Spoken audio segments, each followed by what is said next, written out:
Hello friends, welcome to easy tasty recipes 24। તો આજે આપણે બનાવીશું માત્ર 10 જ મિનિટમાં બની જાય તેવા નાયલોન ખમણ, અને તે પણ ફરસાણની દુકાનમાં મળે તેવા। તો ચાલો આપણે રેસિપી સ્ટાર્ટ કરીએ। આ રેસિપીમાં જે પ્રમાણે બધી જ વસ્તુઓનું માપ બતાવવામાં આવ્યું છે તે પ્રમાણે તમે ખમણ બનાવશો તો ખમણ એકદમ સોફ્ટ અને જાળીદાર બનશે। તો ચાલો આપણે રેસિપી સ્ટાર્ટ કરીએ। એક બાઉલ ચણાનો લોટ લીધો છે, તેમાં આપણે સ્વાદ અનુસાર નમક એડ કરીએ, 1 ચમચી આપણે ખાંડ એડ કરીએ, 1 ચમચી જેટલી આપણે આદુ મરચાં અને લસણની પેસ્ટ એડ કરીએ, અડધી ચમચી હળદર પાવડર એડ કરીએ અને અડધી ચમચી જેટલા આપણે લીંબુના ફૂલ એડ કરીએ। 1 બાઉલ ચણાનો લોટ લીધો છે તો આપણે હાફ બાઉલ પાણી એડ કરવાનું છે। થોડું થોડું પાણી એડ કરતા જઈને આના બેટરને આપણે મિક્સ કરતા જઈએ। હજી આપણે થોડા પાણીની જરૂર પડશે તો આપણે થોડું પાણી એડ કરીએ અને ફરીવાર તેને મિક્સ કરી લઈએ। આપણે આ બેટરને એક જ ડાયરેક્શનમાં મિક્સ કરવાનું છે, જેથી કરીને તેમાં હવાના કણ ભરાય અને ખમણ એકદમ જાળીદાર બને। હવે તેમાં આપણે 1 ચમચી જેટલો ખાવાનો સોડા એડ કરીએ અને સોડાને એક્ટિવેટ કરવા માટે તેમાં થોડું પાણી એડ કરીએ અને ફરીવાર મિક્સ કરી લઈએ। અને હવે પ્લેટને આપણે ઓઇલથી ગ્રીસ કરી લઈએ અને ઢોકળિયામાં આપણે પાણી પણ ગરમ કરવા માટે મૂકી દીધેલું છે અને એમાં બેટરને આપણે પ્લેટમાં લઈએ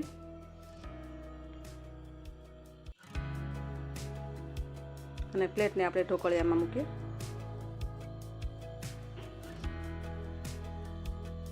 ઢાંકણ ઢાંકીને આપણે તેને 5 થી 7 મિનિટ સુધી કૂક કરવાના છે।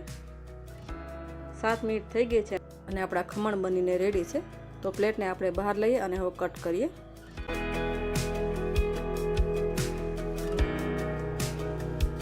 ખમણ પર આપણે આ રીતે કટ લગાવી દઈએ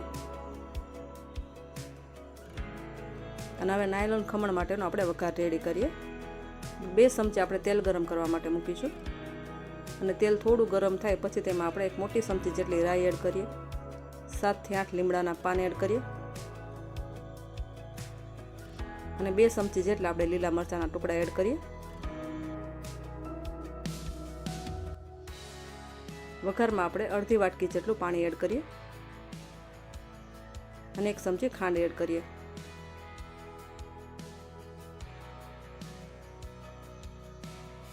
અને ખાંડ ઓગળે ત્યાં સુધી આપણે પાણીને ઉકળવા દઈશું।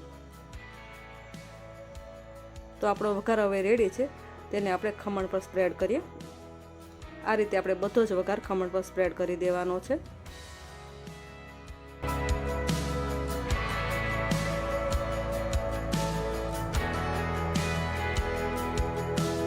તો તમે જોઈ શકો છો કે ખમણ કેટલા સરસ દેખાય છે।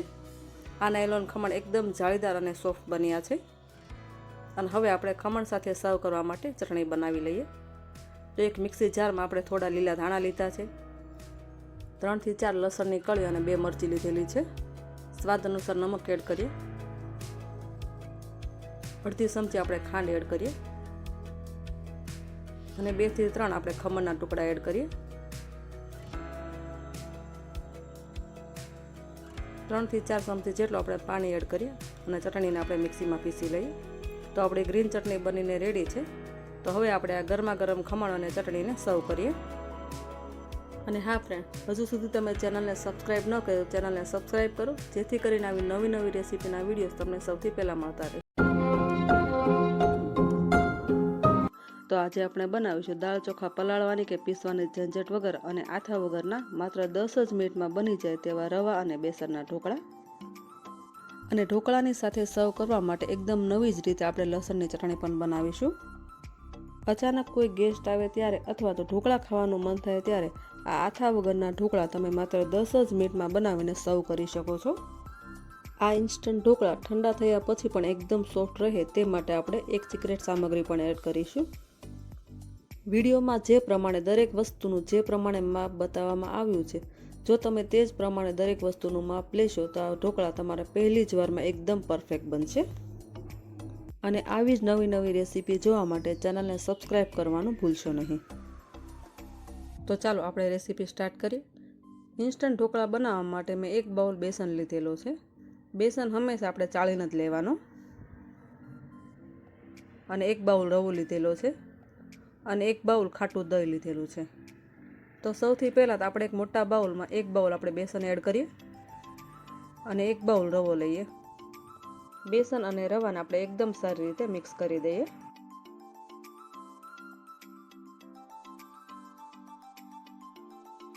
અને હવે 1 બાઉલ આપણે દહીં એડ કરીએ. આથા વગરના ઢોકળા આપણે બનાવીએ છીએ એટલે આપણે દહીં થોડું ખાટું લેવાનું છે. દહીંના બદલે તમે 1 બાઉલ છાશ પણ લઈ શકો છો અને દહીંને પણ બેસનમાં એકદમ સરસ રીતે આપણે મિક્સ કરી દઈએ. તો ઢોકળા માટેનું બેટર હજુ થોડું જાડું છે તો તેમાં આપણે 1 બાઉલ પાણી એડ કરીશું. આ રીતે આપણે થોડું પાણી એડ કરતા જઈએ અને એકદમ સરસ રીતે મિક્સ કરતા જઈએ. જો બધું જ પાણી આપણે એકસાથે એડ કરી દઈશું તો બેટરમાં થોડા ગાંઠા રહી જશે. એટલે આપણે આ રીતે થોડું પાણી એડ કરવાનું છે અને મિક્સ કરતા જઈએ. બેટરને આપણે એક જ ડાયરેક્શનમાં મિક્સ કરવાનું છે.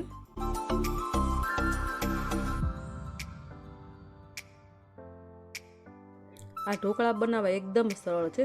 તો 1 બાઉલ બેસન અને 1 બાઉલ રવા સાથે આપણે 1 બાઉલ દહીં અને 1.5 બાઉલ જેટલું પાણી એડ કરેલું છે અને આપણું બેટર એકદમ સરસ રીતે તૈયાર થઈ ગયું છે.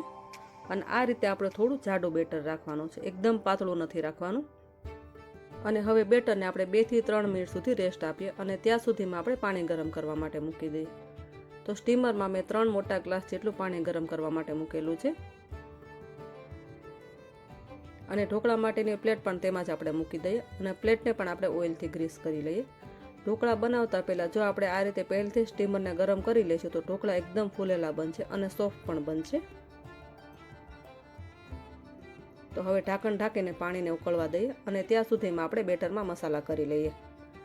સ્વાદ અનુસાર નમક એડ કરીશું અને એક મોટી ચમચી આપણે આદુ, મરચાં અને લસણની પેસ્ટ એડ કરીશું. અત્યારે મેં આ લીલું લસણ લીધેલું છે પણ તમે સૂકું લસણ પણ લઈ શકો છો અને જો લસણ ના ખાતા હોય તો તમે સ્કીપ પણ કરી શકો છો. અને એક નાની ચમચી જેટલો આપણે હળદર પાવડર એડ કરીશું. 2 મોટી ચમચી આપણે ઝીણી સમારેલી કોથમીર એડ કરીશું. આ ઢોકળાના બેટરમાં તમે દૂધી અને ગાજર પણ ખમણીને એડ કરી શકો છો. આ ઢોકળાના બેટરમાં આપણે 2 ચમચી જેટલું તેલ એડ કરીશું. ઢોકળાના બેટરમાં તેલ એડ કરવાથી ઢોકળા ઠંડા થયા પછી પણ એકદમ સોફ્ટ રહે છે. તો હવે આ ઢોકળાના બેટરમાં આપણે મસાલા કરી લીધેલા છે અને આ ઢોકળાના બેટરને આપણે એક જ ડાયરેક્શનમાં આ રીતે મિક્સ કરીએ. ઢોકળાના બેટરને એક જ ડાયરેક્શનમાં મિક્સ કરવાથી તેમાં હવાના કણ ભરાય છે અને ઢોકળા એકદમ ફૂલેલા અને સ્પોન્જી બને છે. અને હવે આપણે 1 ચમચી જેટલો ખાવાનો સોડા એડ કરીશું અને ખાવાના સોડાને એક્ટિવેટ કરવા માટે આપણે તેમાં 2 ચમચી જેટલો લીંબુનો રસ એડ કરીશું અને તેને એક જ ડાયરેક્શનમાં આ રીતે સરસ રીતે મિક્સ કરી દઈએ. ખાવાના સોડાના બદલે તમે ઈનો પણ લઈ શકો છો. તો હવે આપણું આ ઢોકળા માટેનું બેટર બનીને રેડી છે. તમે જોઈ શકો છો કે આ રીતે આપણે બેટર બનાવવાનું છે અને સ્ટીમરમાં પાણી પણ એકદમ સરસ રીતે ઉકળી ગયું છે. તો હવે આપણે આ બેટરને ઢોકળાની પ્લેટમાં એડ કરીએ. આ રીતે આપણે ઢોકળાના બેટરને એકદમ સરસ રીતે પાથરી દેવાનું છે અને ઉપરથી થોડો આપણે લાલ મરચું પાવડર એડ કરીશું. જો તમને વધારે સ્પાઇસી પસંદ હોય તો તમે લાલ મરચું પાવડર વધારે પણ લઈ શકો છો. અને હવે ઢાંકણ ઢાંકીને આપણે ઢોકળાને 10 મિનિટ સુધી સ્ટીમ કરી લઈએ અને ઢોકળા સ્ટીમ થાય ત્યાં સુધીમાં આપણે ઢોકળા સાથે સર્વ કરવા માટેની લસણની ચટણી બનાવી લઈએ. એકદમ ટેસ્ટી લસણની ચટણી બનાવવા માટે મેં 15 થી 20 નંગ જેટલી લસણની કળી લીધેલી છે અને સાથે એક નાનો ટુકડો આદુનો પણ લીધેલો છે અને આ બંને વસ્તુને એકદમ સરસ રીતે આપણે ખાંડી લઈએ. લસણની ચટણીને તમે મિક્સીમાં પણ બનાવી શકો છો પણ જો આપણે આ રીતે લસણની ચટણી ખાંડીને બનાવીશું તો તેનો ટેસ્ટ ખૂબ જ સરસ લાગે છે. તો હવે આદુ અને લસણની પેસ્ટ રેડી છે.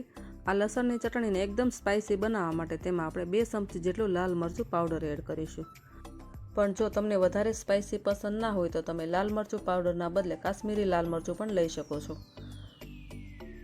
હવે આમાં આપણે 2 મોટી ચમચી જેટલું પાણી એડ કરીશું અને ફરીવાર તેને એકદમ સરસ રીતે આપણે મિક્સ કરી દઈશું. તો હવે આપણે આ પેસ્ટ બનીને રેડી છે અને તેનો આપણે વઘાર કરી લઈએ. તો લસણની ચટણીનો વઘાર કરવા માટે મેં 2 મોટી ચમચી જેટલું તેલ ગરમ કરવા માટે મૂકેલું છે અને તેલ થોડું ગરમ થાય પછી તેમાં આપણે એક નાની ચમચી જેટલું જીરું એડ કરીશું અને જીરાનો કલર ચેન્જ થાય ત્યાં સુધી તેને આપણે થવા દઈએ. હવે ગેસની ફ્લેમ સ્લો કરીને આપણે જે લસણ અને લાલ મરચાંની પેસ્ટ બનાવેલી તે એમાં એડ કરી દઈએ.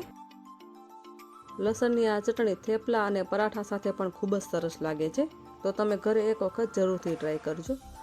આ લસણની ચટણીને એકદમ ટેસ્ટી બનાવવા માટે તેમાં આપણે મસાલા એડ કરીએ.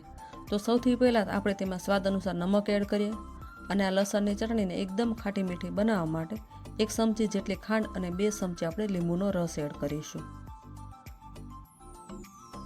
1 નાની ચમચી આપણે ધાણા જીરું પાવડર એડ કરીશું. ધાણા જીરું પાવડરના બદલે તમે શેકેલા જીરાનો પાવડર પણ લઈ શકો છો. બધા જ મસાલા એકદમ સરસ રીતે મિક્સ કરીને અને ચટણીમાંથી તેલ છૂટું પડે ત્યાં સુધી આપણે આ ચટણીને થવા દઈએ. તો હવે આપણી લસણની ચટણી બનીને રેડી છે અને ઉપરથી થોડા આપણે કોથમીરના પાન એડ કરી દઈએ અને ફરીવાર તેને એકદમ સરસ રીતે મિક્સ કરી દઈએ. તો રેડી છે આપણી સ્પાઇસી લસણની ચટણી. અને ત્યાં સુધીમાં આપણા ઢોકળા પણ એકદમ સરસ રીતે સ્ટીમ થઈ ગયા છે, તો તમે તેને ચપ્પુની મદદથી ચેક કરી શકો છો. અને હવે આપણે ઢોકળાની પ્લેટને બહાર લઈ અને તેમાં આપણે વઘાર કરીએ. તો ઢોકળાનો વઘાર કરવા માટે મેં 2 મોટી ચમચી જેટલું તેલ ગરમ કરવા માટે મૂકેલું છે અને તેલ થોડું ગરમ થાય પછી તેમાં 1 ચમચી રાઈ, 1 ચમચી તલ, 2 મોટી ચમચી જેટલા લીલા મરચાંના ટુકડા અને 7 થી 8 મીઠા લીમડાના પાન એડ કરીશું. રાઈ અને તલ ફૂટે ત્યાં સુધી આપણે આ વઘારને થવા દઈએ. તો આપણો આ ઢોકળા માટેનો વઘાર રેડી છે અને આ વઘારને આપણે ગરમા ગરમ ઢોકળા પર સ્પ્રેડ કરીએ. તો 1 ચમચીની મદદથી આપણે આ રીતે વઘારને ઢોકળા પર સ્પ્રેડ કરી દેવાનો છે. થોડો થોડો વઘાર આપણે આ રીતે સ્પ્રેડ કરીશું. તો જુઓ, બન્યા છે ને, જોતાં જ ખાવાનું મન થઈ જાય તેવા ઢોકળા.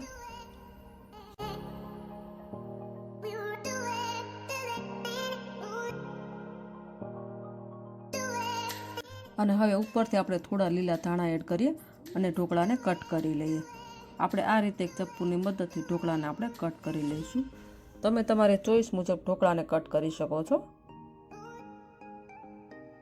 અને હવે આપણે પ્લેટને ફેરવી લઈએ અને ઊભા કટ લગાવી દઈએ.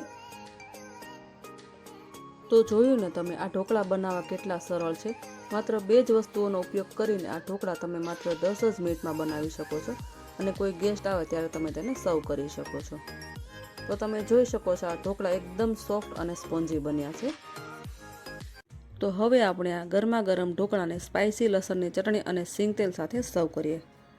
આ લસણની ચટણી તમે 15 થી 20 દિવસ સુધી ફ્રીજમાં સ્ટોર કરી શકો છો અને આ લસણની ચટણી તમે સબ્જીમાં પણ એડ કરી શકો છો. તો જોયું ને તમે, આ ઢોકળા બનાવવા કેટલા ઇઝી છે. માત્ર 1 વાટકી બેસન અને 1 વાટકી રવામાં આપણે 1 વાટકી દહીં એડ કરીને આ ઢોકળાને માત્ર 10 જ મિનિટમાં બનાવીને સર્વ કરી શકીએ છીએ. તો આ ઇન્સ્ટન્ટ ઢોકળા તમે નાના બાળકોને લંચ બોક્સમાં અથવા તો મોર્નિંગ બ્રેકફાસ્ટમાં પણ બનાવી શકો છો. તો આ ઇન્સ્ટન્ટ ઢોકળા તમે ઘરે એક વખત જરૂરથી ટ્રાય કરજો અને આ ઢોકળાની રેસીપી તમને કેવી લાગી તે કમેન્ટ કરીને જરૂરથી જણાવશો. અને જો વિડીયો ગમ્યો હોય તો તમારા ફ્રેન્ડ્સ અને ફેમિલી સાથે શેર કરો અને વિડીયોને લાઇક કરવાનું ભૂલશો નહીં.